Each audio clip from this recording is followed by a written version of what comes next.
Hello and welcome to The Lens with me, Sarah Travers. The Lens is a business and the community podcast in partnership with One Young World.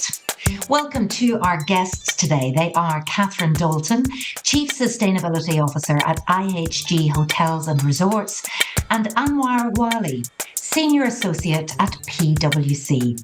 In this episode, we'll be discussing global goals and we'll be asking, is everyone pulling in the same direction? So to find out, let's get into the conversation. Catherine, Anouar, welcome to The Lens. Let's find out a little bit about you both, first of all. So Catherine, I think we'll start with you. Well, thank you, Sarah. Really great to be here today on the Lens podcast. So, as you said, I'm Chief Sustainability Officer at IHG, but I've only actually been working in sustainability for the last 5 and a bit years. I actually have a degree in zoology, which was great at the time. And so actually I've come a little bit full circle in some respects, given some conservation elements.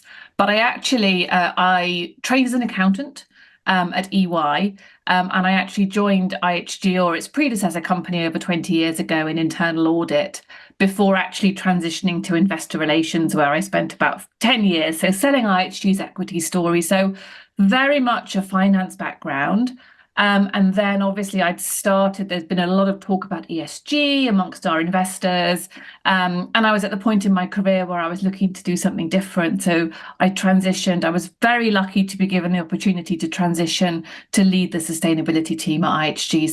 So it's been a sort of an interesting career, and it's kind of come full circle in many respects. Isn't it an interesting career? And I believe that at IHG, you guys like to have these, are they called squiggly careers? Yes, that's right. It's really interesting, actually, because we talk a lot at IHG about careers not having a linear journey. You don't start at the stairs at the bottom and climb as far up as you can go. And careers are so much longer now as well, aren't they? Like it or not. So it's kind of like, it's giving people the opportunity to change direction. And, you can have diagonal promotions and, horizontal jumps as I've had. So, I think we feel that it's so important because you really gain so much knowledge and skill from taking those leaps outside of your comfort zone. So that's kind of really what's motivated me in my career and is becoming much more common at IHG as well. I understand you're the treasurer of the Sustainable Hospitality Alliance and a member of the Business and the Community Responsible Business Leadership Team too. So, you're really throwing yourself into this ESG message. I'd love if you could describe what being a responsible business actually means and what ESG, environmental, social and governance, looks like with your organisation. Yeah, I'd be happy to. And I think it's actually really changed quite a lot in the last few years. If you think about environmental, social governance, a lot of big companies have had very strong governance for a long time. I think the social part of the agenda really came to the fore during COVID, and a lot of companies quite rightly looked at, how they were looking after colleagues and people in society. And I think the environment part of the agenda as well had new meaning during COVID. I think people were kind of not traveling as much, which isn't necessarily good for my business, but I think people were more appreciative of the natural world and all the beauty. So I think that heightened awareness of the climate crisis, it's just become center stage, and the role that companies has to play in that, I think, is really, really key for many stakeholders, be it customers or shareholders for listed companies, or increasingly sort of colleagues. So colleagues want to work for companies who have these strong values. For IHG, for us, there is that intersection between, the impact of what we do and also guest experiences. So that's really, really important for us. Another really important part is that we are predominantly a franchise business. So we've got more than 6,300 hotels across 100 countries, but they're small businesses who own those assets. So really, we are partnering with these small businesses day in, day out to support them through decarbonisation, through reducing waste or water. So for us, it's around how do we develop tools and advice and support to really, really help those individual properties, as well as aligning with others in the industry. You mentioned a couple of the other jobs I have on the side, and there's so much around for sustainability around collaboration. We have our Journey to Tomorrow 10-year responsible business plan, and we very purposefully, that is really all about how we link together with all those different stakeholder groups, because we cannot do this by ourselves in terms of sort of helping to transform to a more sustainable business. Yes, and at the time of recording, it is 2024. It's hard to believe we're only 6 years off that 2030 goal. Let's bring our second guest into the conversation. Anouar, we'd love to know a little bit about your background. Was it a squiggly career to date? Thank you, Sarah, and thanks so much for having me on the lens today. My career was a bit squiggly in a sense, especially at the start. I was born in Rotterdam, a city in the Netherlands, and I've lived my entire life in Barendrecht, a small village next to Rotterdam. I studied financial economics at the Erasmus University in Rotterdam, and throughout my studies, I really developed a personal interest in sustainability.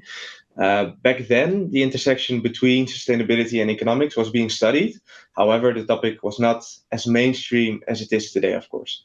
I wrote both my bachelor and master thesis on topics of finance and ESG. And during my master's, I wanted to gain professional experience to further develop this interest in sustainability. As such, I applied for an internship at PwC's corporate sustainability team. There I had a focus on circular economics, and that was really the start of my career, if you will. This was a really good experience for me. It really helped me to understand how corporate sustainability worked in practice rather than theory, and how I could make a contribution to that. After my internship, I started the deals traineeship at PwC, which is the M&A traineeship, which allowed me to rotate between different M&A teams in our practice. Currently a senior associate in the financial due diligence team, where I have a focus on financial services and real estate. But I am proud to say that since 2 years, we also have a dedicated ESG in deals team, which I helped build. And the team really helps advising buyers and sellers on the most important ESG factors during M&A. So let's talk, Anouar, a little bit more about those United Nations global goals.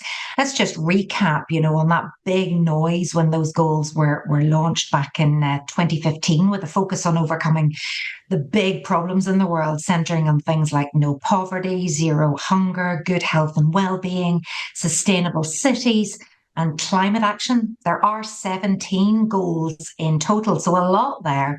But I'd love to find out with each of you, with PwC and with IHG, what your business are doing and how much you have those goals absolutely at the forefront. Anouar, if we stay with you for this one. Sure.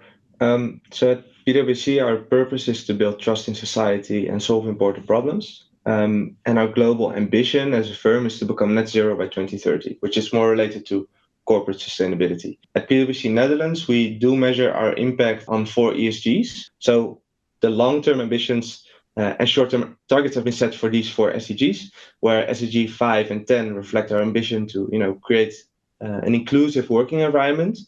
And SDG 8 reflects our role in accelerating inclusive and sustainable economic growth.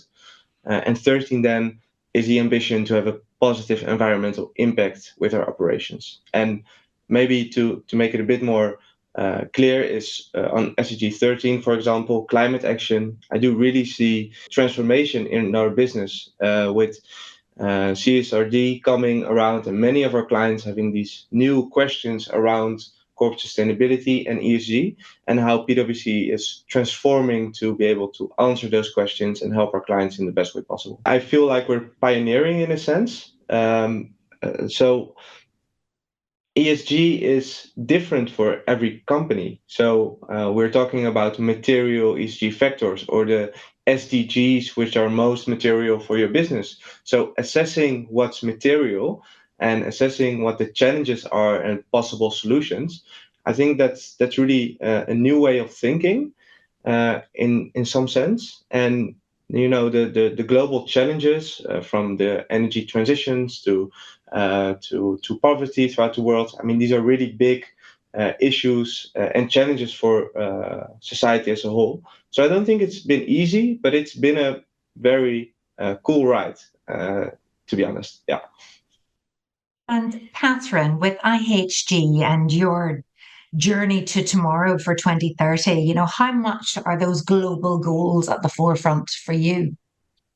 Yeah, I mean, they really are. So Journey to Tomorrow, we have three main focus areas. So it's all around people. So promoting well-being in the workplace, championing an inclusive culture and advancing human rights. And we then have our second pillar around communities. So that's really focused on improving. We've got a target of 30 million lives by 2030 around three areas. So the first being around disaster relief, so response to natural disasters. The second being around skills training. So actually, how do we help to get people into jobs, especially around hospitality, to drive that social and economic change? And the third piece really being around tackling food poverty in the communities in which we operate.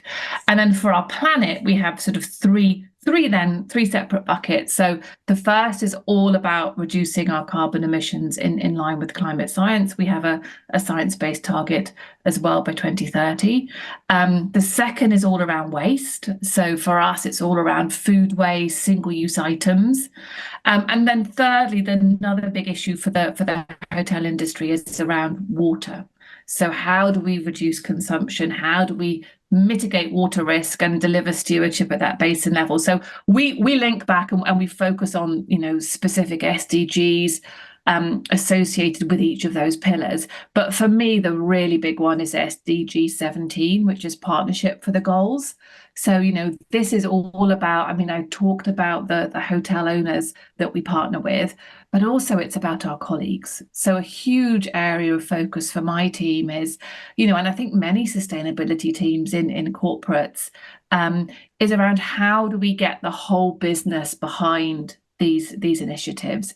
It's not just about a sustainability team working in isolation. It's everybody knowing what their role is, right from, somebody who's at the front line in the hotel, right through to somebody in finance, through to HR. So a lot what we do is kind of, education, really sort of breaking down. Some of these areas can seem quite technical. So actually really helping everybody in the organization to understand the role that they can play.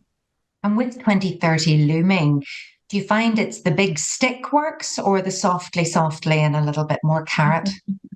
Do you know what? It's a real combination for us. So we are a business, so we have to do what makes commercial sense, and so we have to find those win-win solutions. So things that work. For example, something that we've done over the last few years is we've started to put energy conservation measure requirements into our brand standards. So as a franchise business, that is our enforcement mechanism to say, look, if you want to be one of our 19 brands, these are the things that you have to do. So we're starting to integrate requirements, but we've done that based on, right, these are the things that are going to make economic sense for you.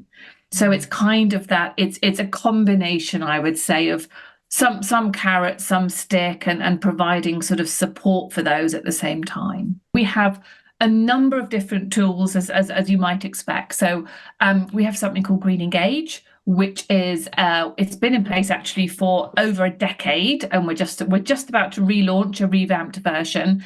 And that is a tool that every single hotel has to use to report its utility consumption, but also it provides green solutions and advice and suggestions. And then something we have produced recently is what we call the Hotel Energy Reduction Opportunities tool, which is a bit of a mouthful, but it's the hero tool.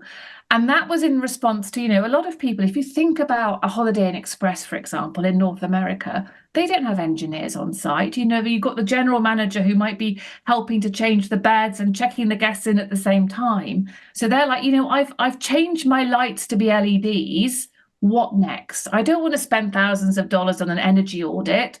So this tool really gives them the knowledge and the information to know what are the most effective measures for their building.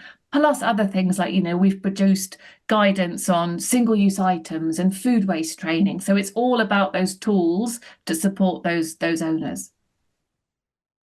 I think there's a bit of fatigue in the world now around the global goals. Since they were launched in 2015, it's currently being reported that only 15% of the global goals are on track. And you've mentioned COVID and Catherine, how we've become more focused on the planet and people.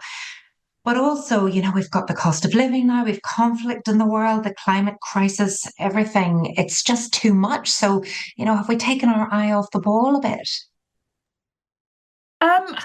I think it's a tricky one, because I think for me, all organizations now, all big organizations, they have their commitments.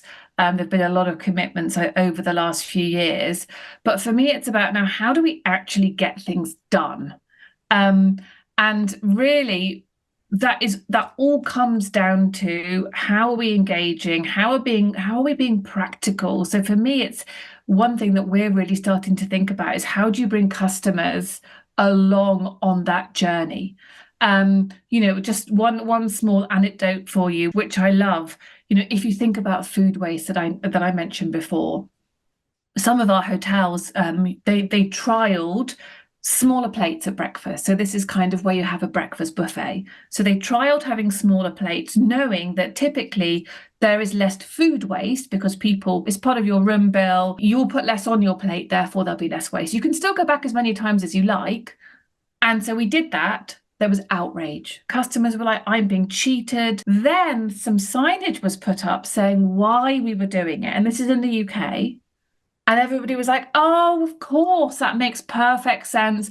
And there was praise and there was understanding. So I think there's so much around how we bring guests along on this journey. We know that travelers are looking for sustainable choices.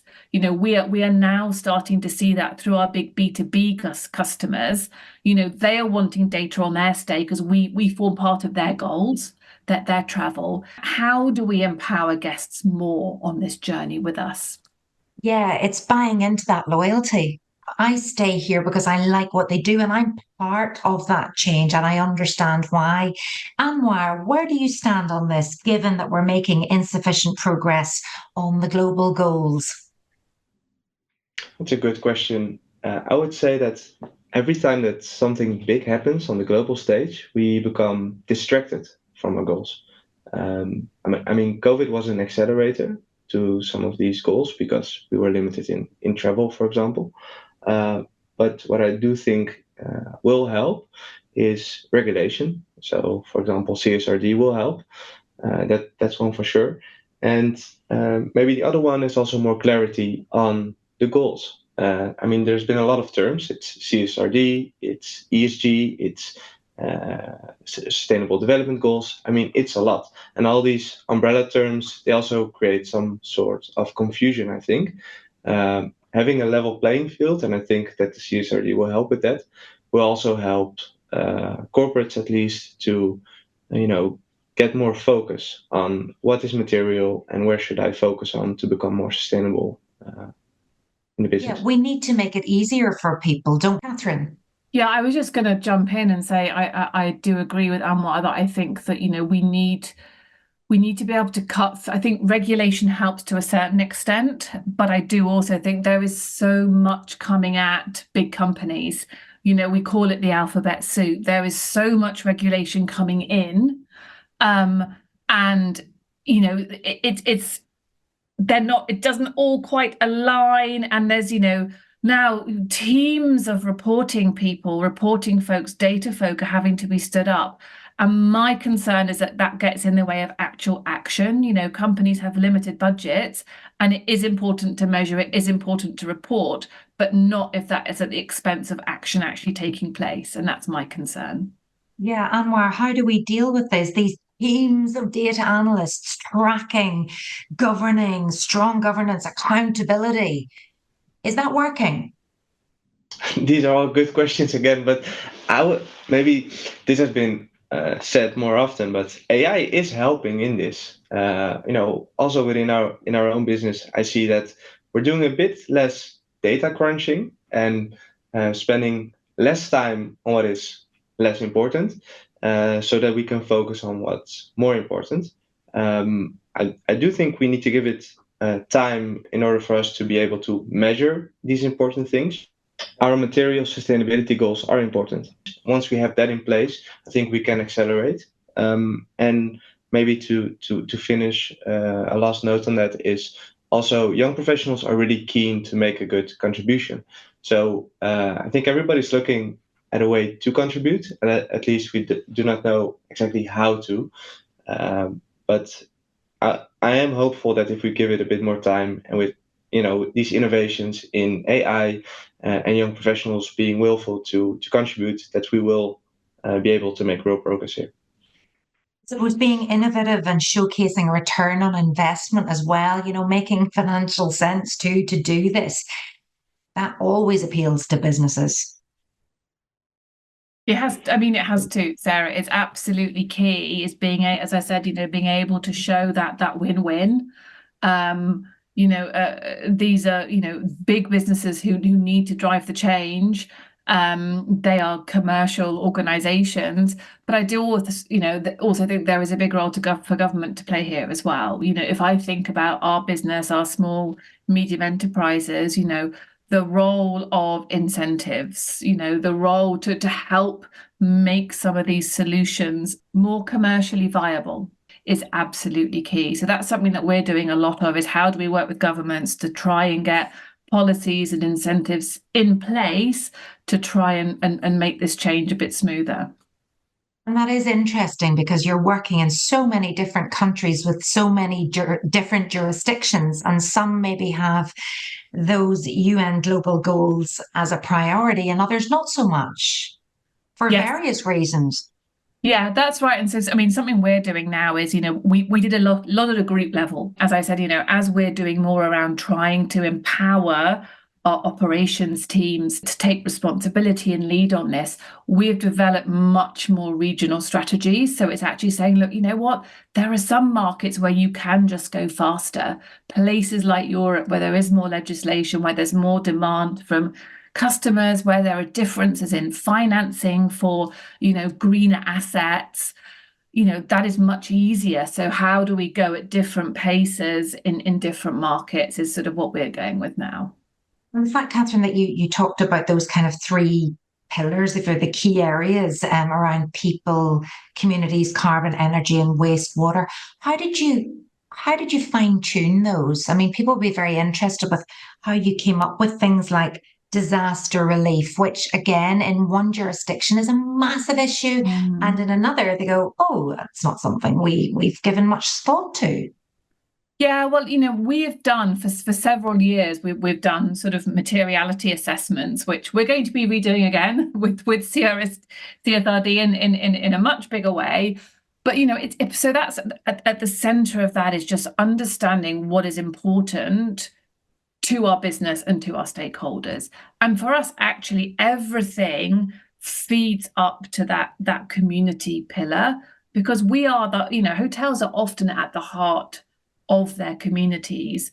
So actually, and we have a very long history of supporting, if you think about there being a disaster in a particular place, often the hotel will be the point of shelter. So actually that's a very natural part for us. So our strategy, the communities piece has always been around, look, what comes naturally to us, what strategically is important. We're not just doing things philanthropically for the sake of it, but what is really strategically at the heart of our business. And that's sort of been the driving force behind the whole plan. I'd love at this stage to know if you have any questions you'd like to ask each other. Anouar, do you have a question for Catherine? Yeah, the question that I do have for Catherine is, what do you think will be the main accelerator for your sustainability goals? I really think industry collaboration, because, we're all dealing with these small businesses. And if those small businesses, and often there's quite a lot of overlap. So, you might have a hotel owner who owns some of our brands and, has some of our brands and some of our competitors. And if they're hearing one thing from us in terms of what we want them to do, and they're not hearing it from everybody else, then that can be a problem. Also, I just think coming together and trying to think about, what are some of the solutions? Some of the big things in our industry are around, how do you effectively measure? Because actually it's not that easy. How do you report? What is the definition of a green hotel from a consumer perspective, right? You've got so many out there. So actually, Sarah, you mentioned before the Sustainable Hospitality Alliance, where I'm a trustee. That's a great organization that's doing a huge amount of work, bringing the industry together, trying to create some of this standardization. So for me, that's going to be the biggest accelerator. And Catherine, I'd love to know if you have a question for Anouar. I do. I have a question kind of related to my industry, I guess, and something I'm really interested in. So I talked about we get a lot of data from our B2B customers, but actually, it's harder to gather data from individual travelers. And we feel that often, as a guest, you've got so many different things that you can think about when you're choosing a hotel, be it location, price, amenities.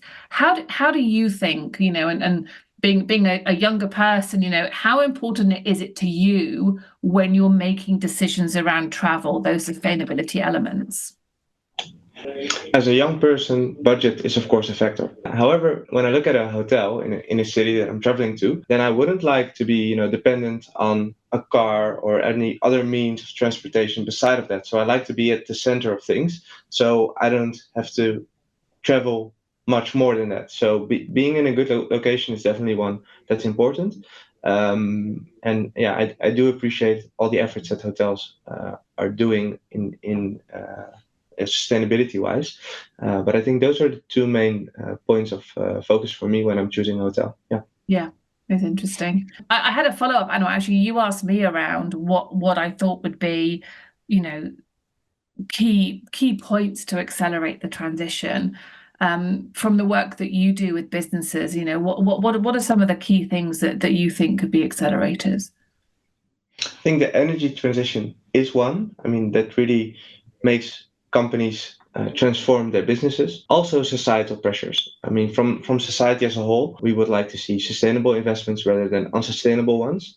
So from the perspective of private equity, which are our largest clients, but also from big corporates, sustainable investments are becoming more in demand and also cheaper to finance. So from a sustainable finance perspective, financing sustainable investments is becoming cheaper. So that's also a monetary incentive for corporates and private equity to invest more sustainable. Yeah, I would agree with that because I said, we've started to see in some places, banks are offering a preferential rate on financing for assets which have certain sustainability criteria. So I absolutely agree that that kind of mechanism is going to be very, very supportive. Catherine, what's the biggest challenge for you at the minute around sustainability and the global goals? I think for me is once you've got through the easy wins, none of which are easy, or the things that are low cost, no cost, behavioral, which in itself operating across 6,300 hotels, right, trying to get that out to so many different hotels is a challenge in its own right. Once you get through those points that make economic sense and commercial sense, then there's a whole raft of other measures that don't make sense, right? Things that have a 15-year payback period. With the best will in the world, you and I wouldn't do that in our own homes. So actually, it's then, I think that is the challenge. It all comes down, unfortunately, at the end to the economics. So as Anouar was saying, finding sources of finance to actually support that, or we work with a lot of companies. As a company in the US we work with that helps to find incentives for owners, literally on a hotel by hotel basis. There are lots of incentives out there. So how do we do more of that to actually make the return on investment much more attractive? So nearly individualizing it and breaking it down to make it totally understood by a particular business or person, indeed. Yeah. This podcast is fabulous because it shares best practice, and Catherine's already talked about the importance of collaboration and learning. And, there just seems to be so much advice everywhere. But If you could encourage our listeners to read one piece of research or one report that has inspired you to be more responsible, what would it be? Catherine. This space is changing so quickly, be it the regulation that's coming in or the tools and the solutions. So I think, keeping yourself educated, Reuters, The Economist, the Financial Times, and all, lots of these publications have sustainability sections. They have excellent reporters who really know their stuff. Podcasts like this obviously are great. For me personally, what's inspired me, there's a great, the Outrage and Optimism podcast, which is Christiana Figueres, is brilliant. So that is a great podcast, and it's very current, links it to business, the challenges. They have some excellent guests. But what sticks in my mind, that there was a podcast that sadly finished last year called Green Biz 350. And it's the Trellis network of it's very much for a business, the business community. And there was somebody called Renee Lertzman who actually was talking about leadership in sustainability, which I think is so pertinent. And I talk to a lot of people in my position around how do we actually get this done? Because it's hard, and you have to be resilient. Your teams have to be resilient. And just the definition of leadership in this space is really, really changing in terms of, getting close to those deadlines, the people that you have to really engage with. So for me, it was almost 2 years ago now, but it really, really hit home to me. Anouar, what about you? So Catherine mentioned that the definition of leadership is changing, and I couldn't agree more with that. The book that I read and really inspired me is Dare to Lead by Brené Brown. It starts with the notion that we're all leaders in our own sense, from young professionals to people in senior leadership. But as a leader, you need to take responsibility for finding the potential in people and processes, and you need to have courage. And I think courage is a really important skill for us as a society to further develop, and will really help in changing the way we think in business, but also outside of that, and can be a real contributor to the change to a more sustainable society. Yeah, I think you can be a leader at any level. I suppose that some people think, really? I'm not getting paid the same as the person at the top, so why should I? But it's not about that. It's just about different choices and finding a voice and knowing that, yes, it's a complicated area, but it's okay to ask questions and it's okay to have conversations. I think that's the key. And again, back to why I love presenting this podcast, because I get to meet fantastic guests such as yourselves to have these conversations. So final question then, as responsible leaders, what are you personally committed to doing more of or less of in the coming year, or both? Anouar? I would like to be more committed in raising this issue of ESG and sustainability with our clients whenever we're discussing M&A. I think it's becoming more at the forefront and more consideration, but less enough a conversation. And I would like to be, to start this conversation more often with our clients, for starters. Are you going to do anything less of personally as an individual? Oh, that's also a good one. I think travel. I mean, I still travel quite a bit, and that's more on a personal note. So also practicing what I preach, I should be more mindful of that. Catherine, same question to you. As a responsible leader, what are you personally committed to doing more of or less of in the coming year? I think mine's kind of similar to Anouar, actually, in terms of, for me, I feel very energized, and I think I can have the biggest impact when I am talking to others in my position or talking to young leaders in this space, because, as I said, I think we gain so much through collaboration. And I think, many leaders in sustainability in different companies are feeling the same barriers or the same pain. And actually, it really helps to talk it through. So I've been doing more of that since the start of this year, and it's certainly really, really helping me. And less of? Probably the same again as Anouar, probably less travel, but then that can be difficult, right? To try and see people. So, but there's little things like, it's kind of walking instead of taking the car, or taking the train instead of taking the car. So I think it's, I think for anybody with sustainability, people have to feel that things aren't being taken away from them, or else it's never going to stick. It's making the small changes that make the difference, rather than telling people, well, you can't get on the plane and go on holiday anymore. Because we need to make it easy as well. Yeah.